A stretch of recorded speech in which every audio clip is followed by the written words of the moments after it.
আমরা সবাই আল্লাহর কাছে আমরা নামাজ পড়ে দোয়া করব। আমাদের অনেক মায়েরা বোনেরা যারা বাড়িতে নামাজ পড়ে তার জন্য দোয়া করছে, আমাদের বাবারা, আমাদের চাচারা, আমাদের ভাইয়েরা সবাই দোয়া করছে। মসজিদে মসজিদে তার জন্য দোয়ার আয়োজন হচ্ছে। আমি মনে করি সাবেক প্রধানমন্ত্রী বেগম খালেদা জিয়ার জন্য এটি গর্বের যে বাংলাদেশের মানুষ এই প্রধানমন্ত্রীকে নিয়ে এইভাবে ভালোবাসার বহিঃপ্রকাশ ঘটাচ্ছে। এটা তার জীবনের জন্য সবথেকে বড় পাওয়া। অন্যদিকে দেখেন একজন ফ্যাসিস্ট, তিনি পালিয়ে গেছেন।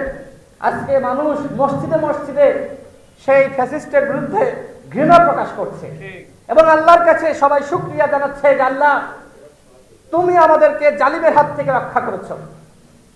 সেই জালিম আজকে দিল্লিতে পলাতক, তার জন্য দোয়া করার, কথা বলার লোক খুঁজে পাওয়া যাচ্ছে না।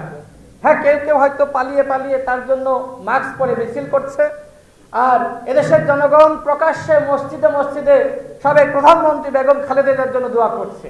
এইটাই হলো সাবেক প্রধানমন্ত্রী বেগম খালেদা জিয়া এবং শেখ হাসিনার মধ্যে পার্থক্য। স্বাস্থ্যকর অল টাইম ফ্যামিলি কেক, সব সময় অল টাইম হেলদি লাইফ।